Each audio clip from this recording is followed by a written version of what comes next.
Last week, AEW President and CEO Tony Khan made the major announcement that a new championship is on its way to All Elite Wrestling. The AEW National Championship will soon be included on AEW programming, as well as other promotions, with the inaugural champion being crowned at the upcoming AEW Full Gear pay-per-view in a casino gauntlet match. With that being said, speculation has already begun as to who the first champion will be. In this video, we're going to discuss 5 possible names who could be the inaugural AEW National Champion.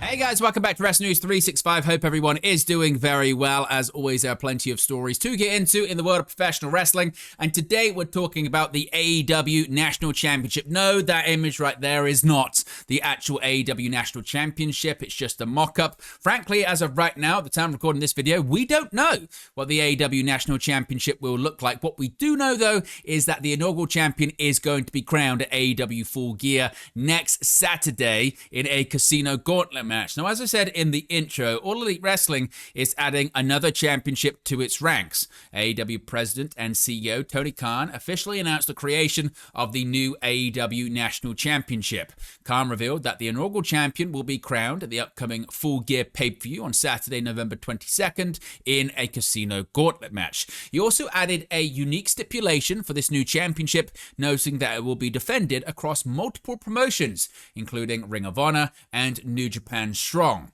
In his announcement, Khan paid homage to wrestling's past, acknowledging the national championship name and its storied history in legendary territories like Georgia Championship Wrestling and Mid-Atlantic Championship Wrestling.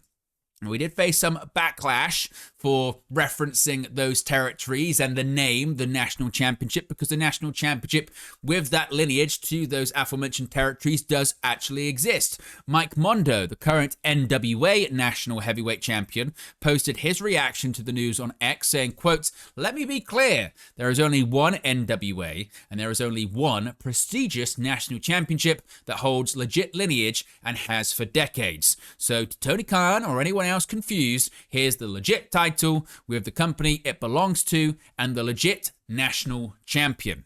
Now, the question becomes, who is going to be the inaugural AEW National Champion that is going to be crowned Full Gear? We're going to get into 5 possible names that could be set to be the first champion and the first person to hold this title, beginning with the Hurt Syndicate's own Bobby Lashley. Now, as I mentioned, some of these picks on this video are going to be quite just logical because they've already been confirmed for the Casino Gauntlet match. Now, part of the fun of the Casino Gauntlet match, of course, is that some people are announced, but some people aren't.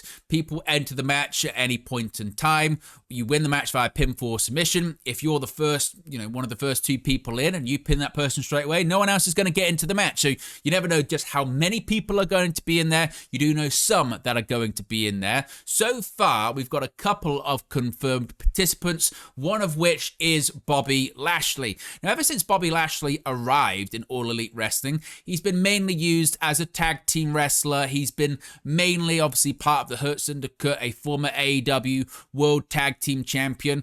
But, Lashley, he's been in AEW for over a year now at this point. He signed in September 2024. And obviously, Lashley teaming up with Shelton Benjamin and MVP, the Hurt Syndicate storyline and faction, it's great.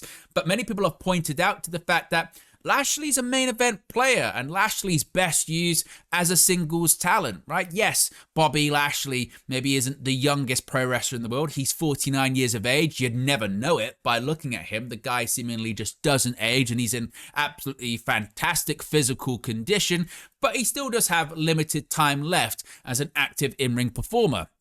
So with that being said, wouldn't you want to get the most out of him? And the most out of Bobby Lashley still at this stage in his career is as a champion, is as a singles player, is someone that you can put championships on. Now, the AEW National Championship, I don't think it's going to be, like the AEW World title. You've got the National Championship, the International Championship, the Continental Championship. They're now the Unified Championship.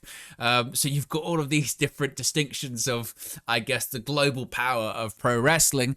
But having an inaugural champion like Bobby Lashley, that feels a bit right. And you can certainly, the important thing is when you create a new title is you have to put it on someone that can establish it, make it feel legitimate, make it feel like a big deal, constantly defend it. You go back to people like Chris Jericho being the inaugural AEW World Champion. Already his name being attached to it made the title feel like a big deal. Cody Rhodes being the inaugural TNT champion. You know, those things are important. So Bobby Lashley being the inaugural champion could make a lot of sense. And frankly, if Bobby Lashley's in a match like a Casino Gauntlet match, he should just roll through everyone, destroy everyone, and then win the title and dominate in the process. He's called the Dominator for a reason, right?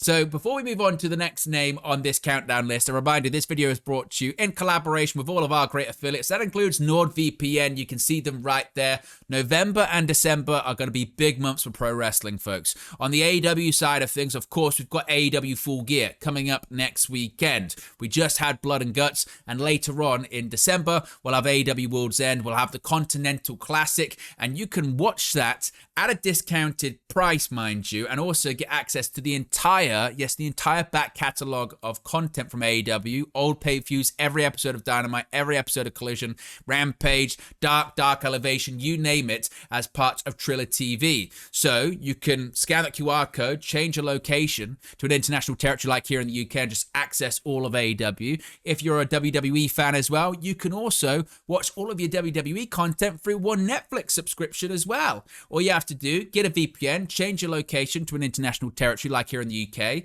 and then through Netflix you can watch Raw, SmackDown, NXT, main roster PLEs, NXT PLEs, archive content, saving yourself a ton of money. And then December's also Saturday night's main event is John Cena's retirement match. You can watch that for free on YouTube if you have a location like here in the UK. So get ahead of it now. Scan our QR code or use our link. That's nordvpn.com/WN365. Once again, nordvpn.com/WN365. Save yourself some money and you can support this channel in the process. Next up, what about Ricochet? Ricochet, another name who has already been confirmed to be in the Casino Gauntlet match at AEW Full Gear. And Ricochet, he's really arguably done some of his best work of his career in All Elite Wrestling. After leaving WWE at a time where he felt a bit aimless, at a time where it felt like he was never going to break into the main event scene or anything like that, it felt like AEW was maybe a better fit for Ricochet. Now, Ricochet, since then, he's got his character, doesn't he, on social media. He's always responding to things. He's always involved. He was initially a babyface, but he's really doing his best work here as a heel, as this kind of sniveling heel. Of course, now he's got his backup in the Gates of Agony, the factions known as the Demand. And Ricochet has done some really impressive moments and some really impressive matches during his time in AEW, and he's challenged for titles, whether it be international titles or continental titles, tag titles, trios titles, wherever it's been. He still hasn't been able to win a championship. He still is yet to hold a championship in All Elite Wrestling. And as the title mentions, and as the announcement mentioned by Tony Khan, this is going to be a championship that is defended in other companies, like in New Japan and also like in Ring of Honor. And you can see Ricochet perhaps, going to these other companies, going to these territories maybe he worked in the past and defending the national championship there. So I feel like Ricochet, this could be kind of his moment in All Elite Wrestling. He has proven some naysayers wrong that said that he couldn't play a character. He was just this, guy that could do impressive spots in the ring. And you can still say that, oh no, it still doesn't work for me. I find his mic work cringy, or he's not going to be a certain type of heel, or he's not as good as he thinks he is, this, that, and the other. He has been impressive since joining All Elite Wrestling, particularly the work he's done during this heel run. He's had really fantastic feuds and matches against the likes of Swerve Strickland and others. And the next step for him does feel like maybe holding a championship and being the inaugural AEW National Champion, someone who is going to be around for quite some time. Doesn't appear like he's going anywhere anytime soon. He's in the prime of his career. He's 37 years of age, still got several years left ahead of him. That might be the perfect pick for Tony Khan if Ricochet is the inaugural AEW National Champion. Next up, what about Eddie Kingston? He knows a thing or two about being inaugural champions, doesn't he? Eddie Kingston isn't officially announced, it must be said, for the Casino Gauntlet match at AEW Full Gear. That doesn't mean, of course, he's not going to be participating in it. Kingston, in recent weeks, ever since returning, obviously at the AEW pay-per-view previously, ever since returning at AEW All Out, we've been kind of wondering what's next for Eddie Kingston, haven't we?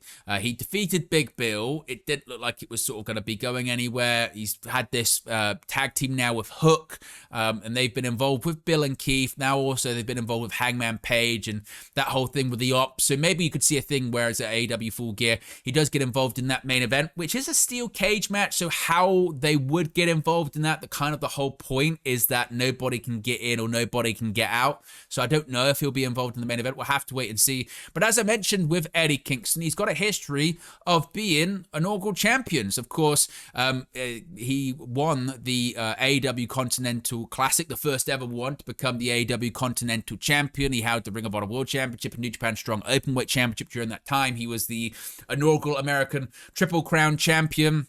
Also referred to rather as the Continental Crown Champion as well. So he was the inaugural Continental Champion, and maybe after the really lengthy layoff that he had, and he never really got to defend it for an extended period of time. It felt like he lost the championships very quickly, didn't he? To the Ring of Honor World title, the Strong Championship, the Continental Championship, lost it to Kazuchika Okada not long after Okada debuted. And then just after that, of course, he got injured and he was out of action for well over a year. Kingston fought his way back, made his way back. He's still incredibly popular. And maybe this might be Tony Khan giving Eddie Kingston another opportunity to really pick up where he left off, being the inaugural champion of this title and defending it across promotions, something that he was kind of doing already anyway. When it comes to the Continental Championship and being that American Triple Crown, he was defending his Ring of Honor World Championship in Ring of Honor. He was defending his New Japan Strong Championship in New Japan. And also he was defending the Continental Championship in All Elite Wrestling. So this time around, he doesn't have to hold 3 belts, just one, the National Championship, and he can do what he was doing. Defend it in AEW, defend it in Ring of Honor, and defend it in New Japan. So Eddie Kingston being the inaugural champion and kind of having this redemption story as he recovered from injury, to me, that does make quite a bit of sense. Now, the next one, these are long shots, so, bear with me here. What about Andrade El Idolo as the inaugural AEW National Champion? Now, I know this one feels unlikely, doesn't it? The reason it feels unlikely is because Andrade El Idolo currently isn't actually permitted legally to wrestle in the United States right now. Andrade was a part of AEW in 2021. He holds the history from being the first person to go from WWE to AEW, back to WWE, and then back to AEW. Kind of. Andrade is in this situation at the moment whereby he left AEW at the end of 2023. Tony Khan said nice things about him and they, happily went their own ways. They thought he was going to stay with AEW, but he didn't. He returns to WWE in 2024. During his whole run there, doesn't really do much of substance. Yes, he wins the men's speed championship, but that's about it. Doesn't do much of substance. And then he leaves this year in 2025, he disappeared from WWTV, and it was reported that he'd been let go, and he was let go due to numerous WWE wellness policy violations over the last year. Okay, Andrade's gone. And there wasn't still this feeling of, is he going to go back to AEW? We don't know. Well, he did. He went back to AEW very quickly. He appeared on the 6th anniversary special of Dynamite on October 1st, joined the Don Callis family, attacked Kenny Omega, and everyone thought, right, here we go, Andrade's back, and he's going to be feuding with Kenny Omega. He's going to be in the Don Callis family. Okay, cool. We just never saw him again. And it was later reported a couple of weeks later that Andrade was taken off television because WWE sent a cease and desist letter to AEW that claimed his appearance violated a non-compete clause that took effect upon his termination. And actually, the suggestion was he could have this non-compete clause for a year. He could be out of action competing in the United States for a year. Now, it doesn't cover Mexico, and he has made appearances in Mexico. So, depending on the legalities, maybe this issue gets sorted by AEW Full Gear, and if it does, maybe Andrade wins the title. Would you want to put a brand new title on someone that could have these issues in the background, though? Legally, might not be the best idea. But it is a situation where Tony Khan mentioned that it's a title that's going to be defended in other companies and other territories, and if somehow they can get around for one night only Andrade winning that title, maybe he could defend it in Mexico a lot. Maybe he can do a lot of stuff in CMLL and do it in companies around the world as opposed to in the United States. Now, would Tony Khan create a championship just to get around a legal issue for 1 year? You never know. you never know with Tony Khan, and you never know with pro wrestling, more importantly. So as unlikely legally and feasibly that could be, Andrade Idolo could be the national champion, and maybe it has something to do with Don Callis always having a plan and always thinking a couple of steps forward. And finally, if not Andrade, what about Chris Jericho? You might say Jericho. Oh, and I thought he's on his way to WWE. While he might be, we don't know what's going on with Chris Jericho. Right now, we haven't seen Jericho since April. He dropped the Ring of Honor World Championship to Bandito at AEW Dynasty. He appears on the next episode of AEW Dynamite, says he needs to get away from AEW for a while. A lot of people thought it's just a case of him going on tour with Fozzy. He'll be back. But we've never seen Jericho again on AEW television. It's been reported that his contract is up with All Elite Wrestling at the end of this year. And there are a lot of reports, a lot of rumors about him going back to WWE. His name reportedly has been brought up within creative in WWE. There's a feeling that Jericho could return at the Royal Rumble in January of 2026. Taking place, of course, in Saudi Arabia, the location of his last match for WWE back in 2018 at the Greatest Royal Rumble. So there would be some parallels there. Tony Khan, though, he's been open saying he wants Chris Jericho back. Jericho's a huge part of AEW history, the inaugural AEW World Champion. And Tony Khan's given Jericho championships in the past to launch things. He's twice given Chris Jericho the Ring of Honor World Championship in an attempt to get ROH a television deal, which hasn't happened both times. But Jericho was absolutely fundamental in the launch of AEW's flagship broadcast Dynamite, and the company in general being the first AEW World Champion. Chris Jericho 2019 was still someone that turned heads and people spoke about as a legit, credible person they never thought was going to wrestle outside of WWE after signing there in 99. So it was a big deal. In the years after that, with every year, Jericho became less of a big deal. And of course, at this point, he's right towards the end of his career. Jericho is, I think, 55. He's in his mid-50s, and you question how much does he have left to offer. But if WWE is interested, maybe Tony Khan's come to an agreement with Jericho and he's going to have Jericho return in the most surprising way possible, and that's win the national championship. Now, Jericho recently spoke about how TNA looked like the second biggest promotion in the world with their crowd at Bound for Glory, and maybe Jericho's working us all. The problem is we get into this space, don't we, as pro wrestling fans, where sometimes we go, well, is that a work? Was that work? Am I being worked? And Chris Jericho's someone that he knows what he's doing. He knows what he's doing when he's talking about WWE and talking about AEW, and he can be very careful and he can be very calculated. Remember, this is someone that told his friend to post a tweet about him facing Kenny Omega just so he could respond to it and then get the wheels in motion for him to eventually face Kenny Omega. So sometimes when he says things, where he puts stuff out there on social media or does stuff in interviews, it's actually to plant seeds for something to happen in the future. So all of this talk by Jericho about WWE and TNA, maybe it's just part of a plan to get people surprised and be happy that he comes back to AEW if he does, because he's at a point now where the AEW fan base doesn't really care and they don't like Chris Jericho. Legitimately, his matches, his promos, the Jericho Vortex, etc., etc., etc. So maybe it's a situation where by teasing to go to WWE, by teasing about TNA and bashing AEW, when he does actually put pen to paper and becomes the national champion, he worked us all, and it's a new version of Jericho. Maybe that's the direction that AEW is going in, and he's going to stay with AEW for the foreseeable future or for the rest of his career. Time will only tell.